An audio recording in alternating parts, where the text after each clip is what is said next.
Bonjour, je vais remercier quand même les amis du Monde Diplo pour cette invitation, notamment les Rennaises et les Rennais. J'en profite aussi pour saluer Evelyne Pieller, qui est journaliste au Monde Diplomatique et qui m'a un peu aiguillé pour faire mes premiers pas dans les colonnes du journal. Et puis c'est par le titre de l'article, pour plus de sécurité sociale dans la culture, pour vous dire déjà que les deux mots importants ici, c'est sécurité sociale, la culture n'étant en fait qu'un prisme pour en parler, je vous l'avoue, mais l'intérêt de cette connexion qui est faite, c'est que c'est aussi l'occasion, en creux, quelque part, de parler, de faire le chemin en sens inverse et de parler de la culture à travers le prisme de la sécurité sociale, ce qui signifie pour moi d'en parler à travers le prisme du travail, puisque la Sécu, c'est une institution du travail, comme on va le voir dans ce petit exposé. Et justement, dans la culture, on trouve des champs qui sont historiquement très éloignés de ces questions.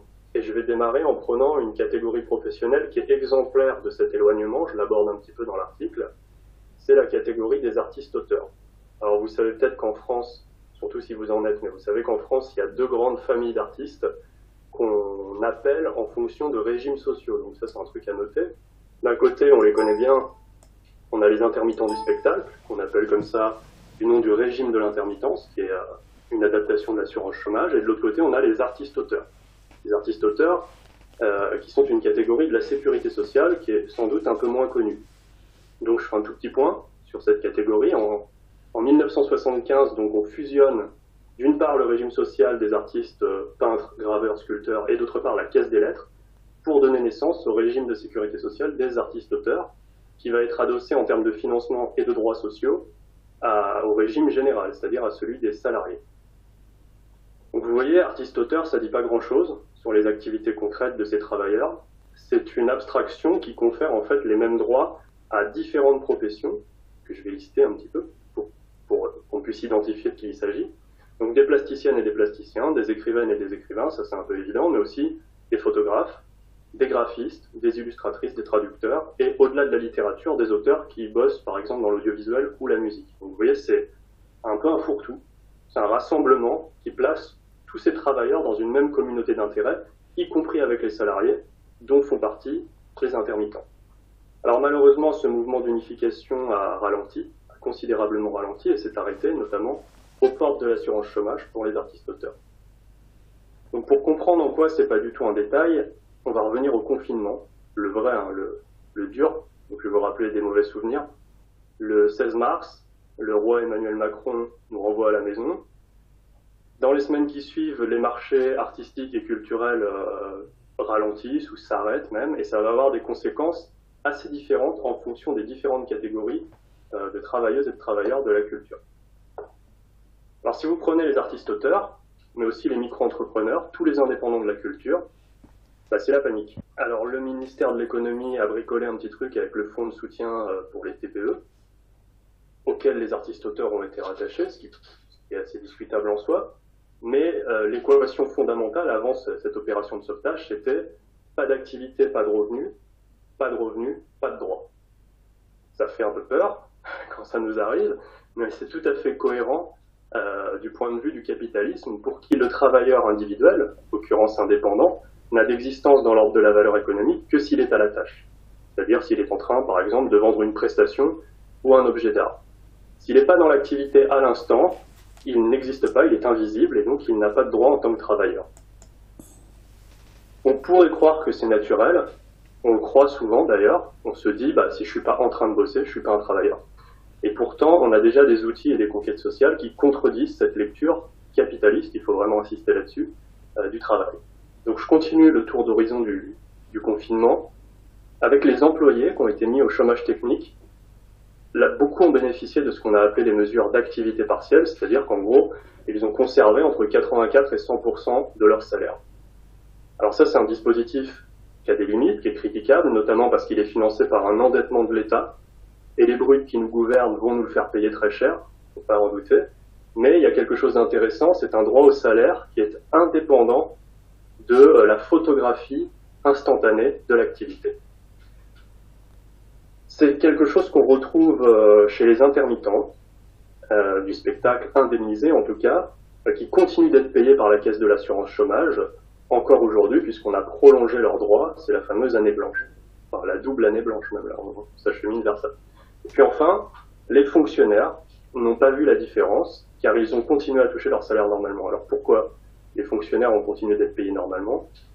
Eh bien parce que leur salaire dépend non pas de la quantification de leur activité, mais d'une qualification qui est un attribut de leur personne.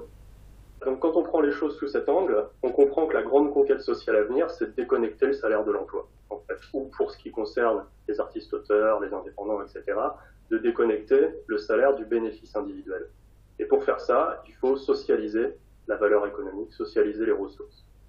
Donc dans l'article, j'évoque une des pistes possibles, c'est une piste possible, qui est d'étendre le régime de l'intermittence aux artistes-auteurs, et plus généralement à l'ensemble des travailleuses et des travailleurs indépendants du secteur culturel. Donc je vais m'attarder un petit peu sur le régime de l'intermittence. Donc qu'est-ce que c'est? C'est une adaptation des règles de l'assurance chômage pour les situations d'engagement discontinu. L'assurance chômage, je remonte vers le général, l'assurance chômage, c'est un prolongement pour le risque chômage des grands principes du régime général de la sécurité sociale. D'ailleurs, il y a eu débat en 58 pour savoir si on rattachait le chômage au régime général ou si on créait un organisme à part qui est devenu l'UNEDIC, donc. Et De Gaulle, l'administration de Gaulle était farouchement opposée à ce que l'assurance chômage soit dans la Sécu, qui était sous gestion ouvrière. Puis enfin, le fameux régime général de sécurité sociale, qu'est-ce que c'est? C'est une création de 46 qui a été très amochée depuis, mais heureusement on a gardé le moule. À l'origine, c'est une caisse unique pour tous les secteurs, c'est encore le cas, alimentée par les cotisations sociales, majoritairement gérée par les représentants des travailleurs, jusqu'en 67 au moins. C'est un régime qui, en 46, est créé sous gestion ouvrière. Alors, voilà, à l'époque, concrètement, c'est la CGT qui gère l'équivalent du budget de l'État dans les années 50 et au début des années 60, puisque ce sont deux budgets. D'un côté, le budget de la sécurité sociale, sous gestion des syndicats, alimenté par les cotisations sociales. De l'autre, le budget de l'État, sous gestion des élus de l'État, alimenté par l'impôt. Donc c'est bien deux institutions différentes, et on avait une institution qui, financièrement, était aussi puissante que l'État à cette époque. Donc aujourd'hui, le budget de la Sécu est plus important que celui de l'État, mais il n'est plus du tout sous gestion ouvrière. L'État a repris la main. Donc j'imagine que c'est aussi toute cette histoire que Didier entend remettre en avant. C'est-à-dire que c'est notre institution qui mutualise une part de la valeur produite à l'échelle du pays pour verser du salaire socialisé à des travailleurs qui sont hors de l'emploi. Ça, c'est une lecture qui est intéressante. Qu'est-ce que c'est concrètement? Ce sont les allocations familiales qui, à l'époque, c'est plus le cas maintenant, mais à l'époque, sont calculées comme du salaire pour les parents. C'est aussi la pension des retraités qui est bâtie comme la poursuite du salaire après la carrière. D'accord? Tant qu'on n'est pas dans un régime par points, c'est toujours la logique. On sort de la carrière et on part avec son meilleur salaire, enfin avec une moyenne des meilleurs salaires. C'est aussi le salaire des fonctionnaires hospitaliers, qui est encore largement assumé par la cotisation maladie. Autre exemple, le revenu garanti des libéraux de santé conventionnés. Si je me prends un projectile de LBD dans l'œil, ce qui arrive assez fréquemment en France, je vais aller chez mon ophtalmo régulièrement et j'arrive avec une carte vitale à chaque fois. Et donc je suis en partie solvabilisé par le salaire socialisé de l'assurance maladie et mon ophtalmo a beaucoup de chance, il a un revenu garanti grâce à ça. Et enfin, l'assurance chômage, lorsqu'elle est créée en 58, reprend ces principes et assure la continuation du salaire des travailleurs entre deux emplois. Même chose, à partir de 79, le même droit est ouvert aux intermittents de l'emploi, poursuite du salaire entre les engagements, c'est ce que connaissent les intermittents indemnisés. Donc le premier objectif visé par l'article, pour plus de sécurité sociale dans la culture, donc, c'est l'ouverture des vannes du salaire socialisé à travers l'extension du régime de l'intermittence, à la fois horizontalement par l'intégration de nouveaux professionnels, comme les artistes-auteurs, mais aussi verticalement par l'abaissement des seuils d'entrée. La question du seuil d'entrée dans le régime est puissamment politique. C'est pas du tout de la technique. À l'heure actuelle, les travailleurs du spectacle doivent effectuer 507 heures sur 12 mois. Tout le monde connaît ce chiffre. On a des gens à la CGT Spectacle, je crois, qui nous disent qu'il faudrait descendre à 250 heures sur 12 mois, et dans les coordinations des intermittents précaires, on a des projets qui disent entrée automatique, 0 heure travaillée. D'accord? Donc il faut bien comprendre que plus le seuil est proche de 0, plus on s'achemine vers une forme de salaire à vie, c'est-à-dire de salaire comme droit politique. À l'inverse, plus le seuil est élevé, plus le régime est fermé, impopulaire, et plus il a de chances d'aggraver les écarts de revenus entre les travailleurs qui sont indemnisés, qui sont dans le régime, et les travailleurs qui ne sont pas indemnisés, qui restent en dehors du régime. Voilà, donc à titre personnel, évidemment, et c'est la position que j'exprime dans l'article, je suis pour descendre le plus bas possible, pour assumer le caractère subversif de l'assurance chômage qui a commencé à détacher le salaire de l'emploi, et surtout, en faisant ça, qui nous autorise à repenser la notion de travail. Donc la question qui est très intéressante, et troublante aussi, c'est pour ça qu'elle est intéressante, que pose cette évolution sociale, c'est qu'est-ce qu'un travailleur? Est-ce que c'est quelqu'un qui est sur un poste de travail en train de mettre en valeur un capital, ou en tant qu'indépendant en train de vendre une prestation, ou est-ce que c'est un statut politique qui nous est reconnu a priori et qui fait que le salaire et la qualification sur laquelle il repose nous sont attachés à vie. Donc si on prend cette deuxième option, ça a un premier effet.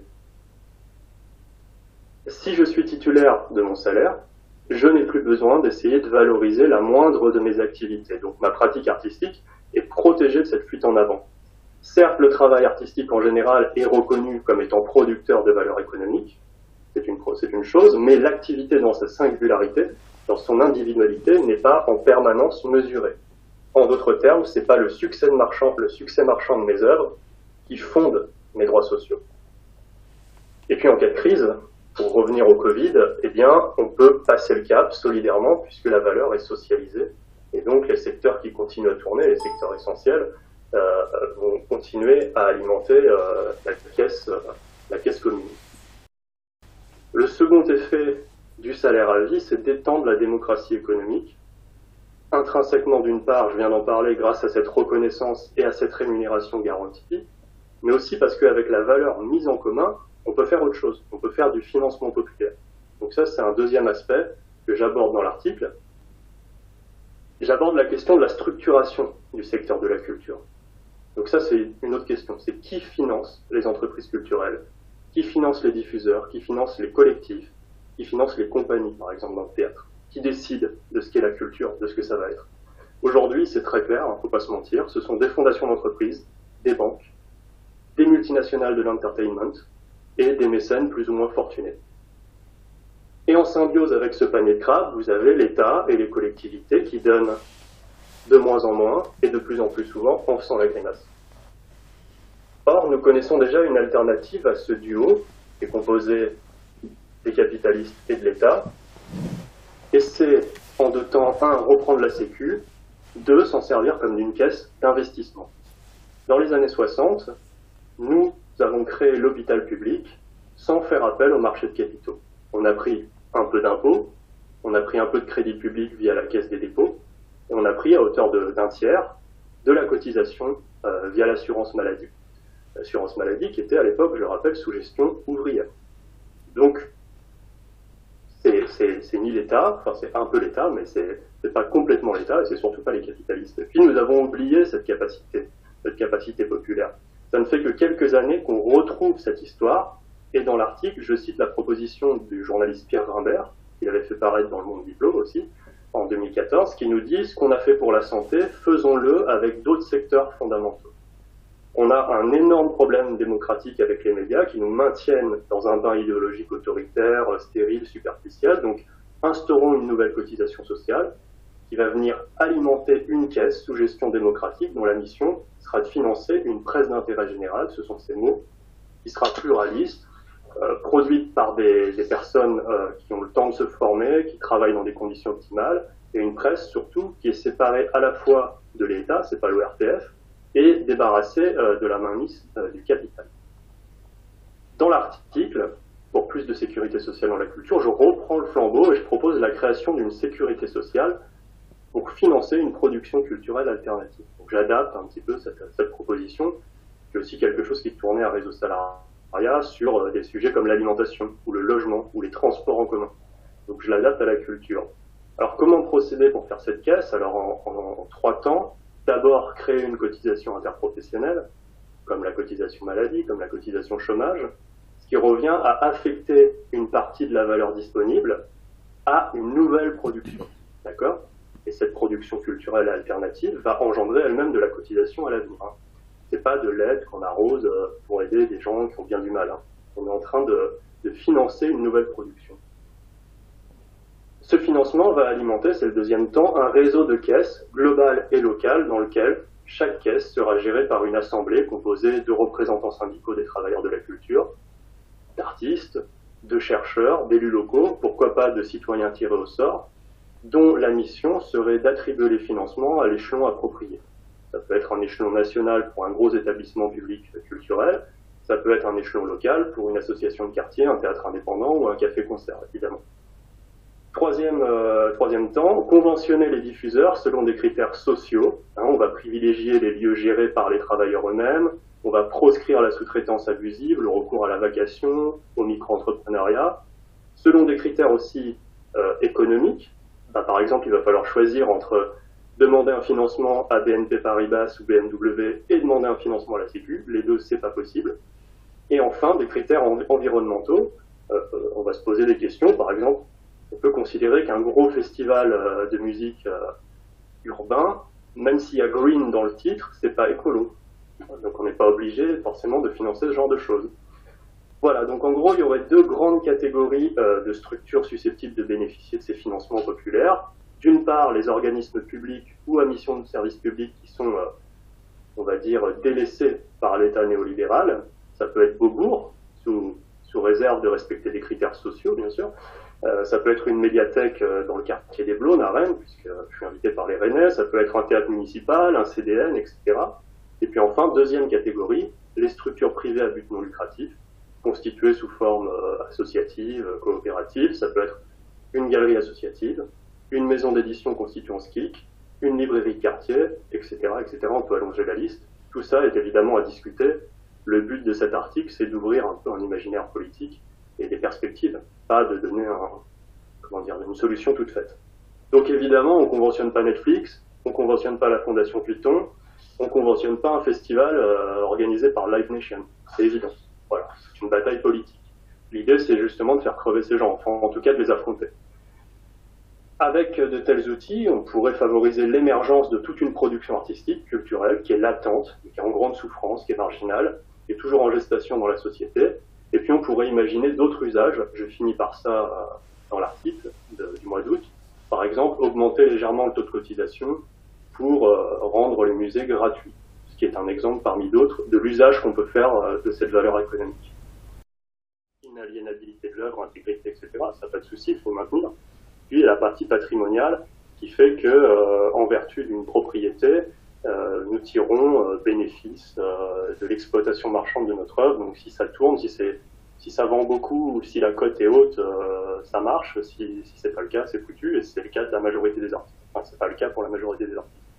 Donc à terme, je suis moi pour c'est tout le propos de mon travail. Hein. Je suis pour un salaire à vie pour tout le monde. Donc c'est l'extinction des droits patrimoniaux. Maintenant, à court terme, je vais répondre à court terme. Les droits d'auteur sont tout à fait compatibles avec les différents régimes sociaux. Ils pourraient l'être aussi avec une assurance chômage. Il faut savoir qu'aujourd'hui, ce que fait la sécurité sociale, puisque je l'ai dit au début de l'intervention, j'ai commencé par le régime des artistes-auteurs, c'était un premier pas vers l'unification des droits sociaux en adossant ce régime social, enfin ces régimes sociaux qui étaient à l'époque celui des artistes, plasticiens, graveurs, sculpteurs et la caisse des lettres, en réunissant tout ça et en adossant ce régime à celui des salariés pour ouvrir des droits de salariés à des gens qui, effectivement, concrètement, ne le sont pas. Donc il y avait un premier pas d'unification et on a très bien su conférer des droits de salariés à des gens qui sont artistes-auteurs, comme on peut le faire à des gens qui sont strictement indépendants.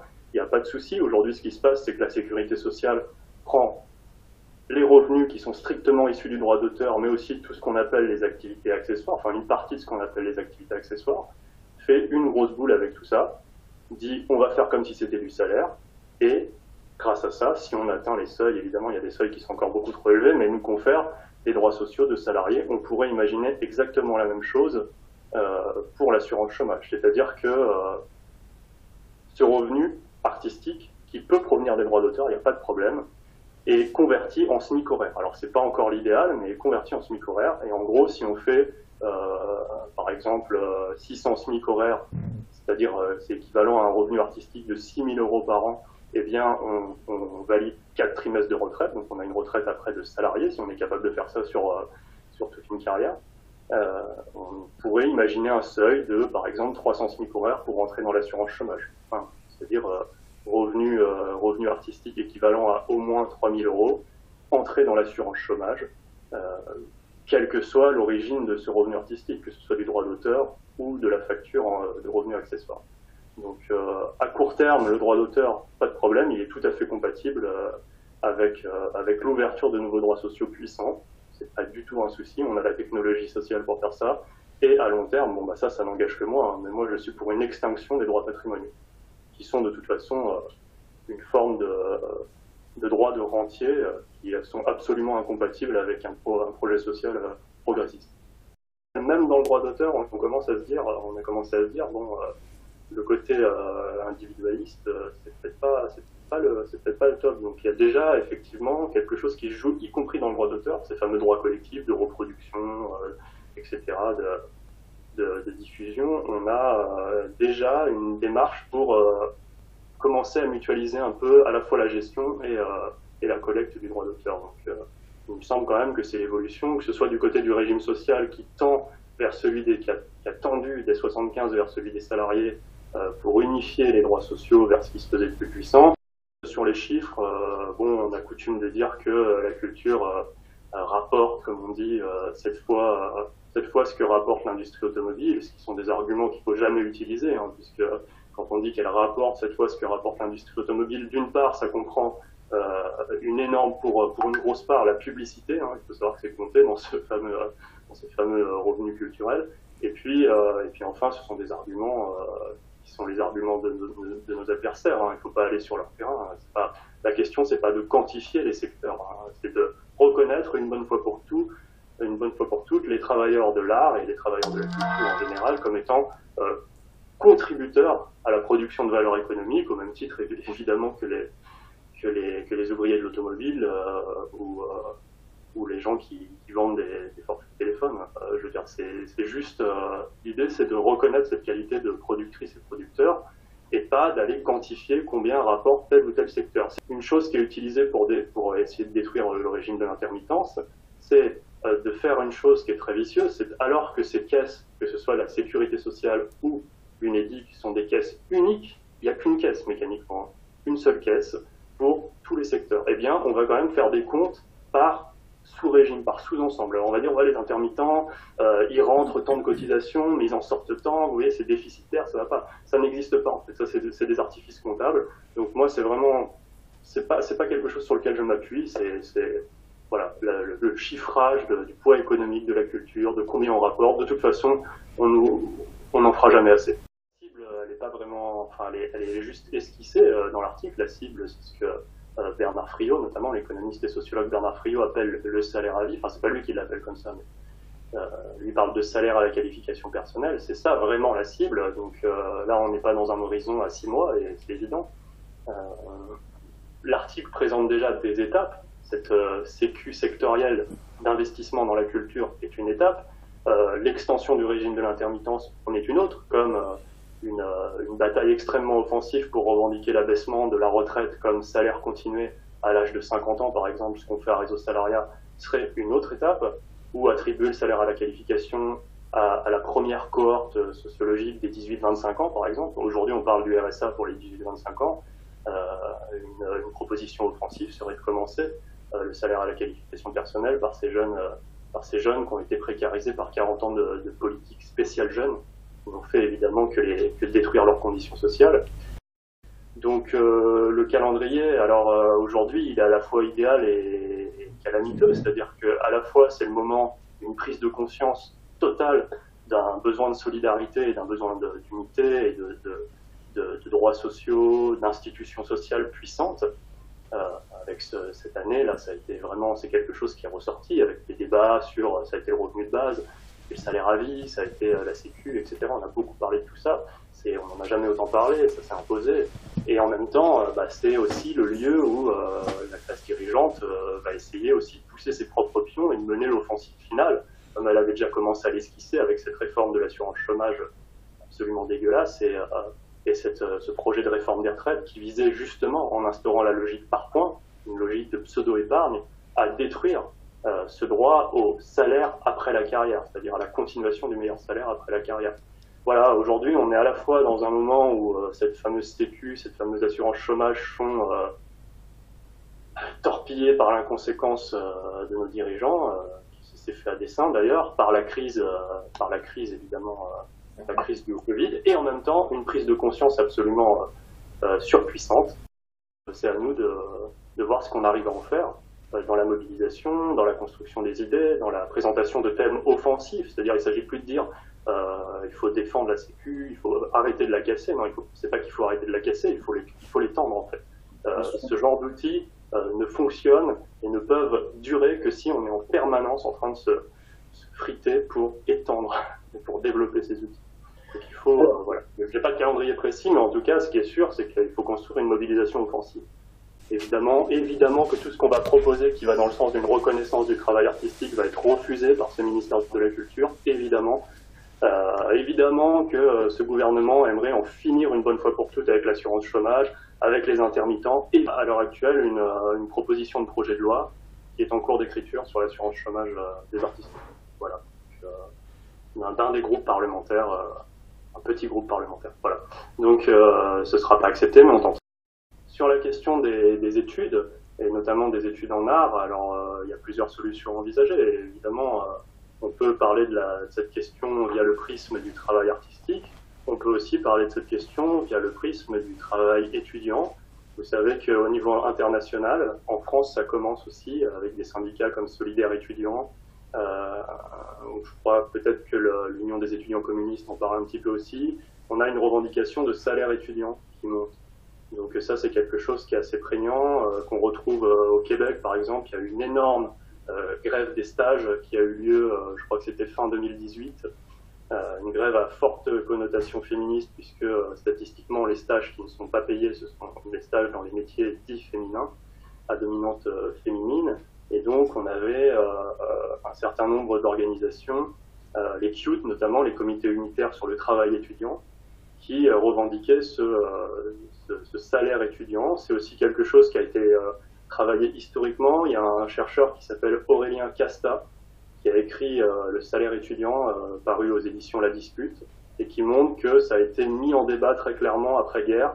À l'époque, c'était l'UNEF qui portait ça, et que ça a failli passer. Ça a failli passer au Parlement, l'idée d'un salaire étudiant et de l'étudiant comme une travailleuse intellectuelle. Donc on peut aussi aborder la question sous cet angle qui me paraît tout à fait prometteur et qui est une autre voie pour cheminer vers le salaire à vie.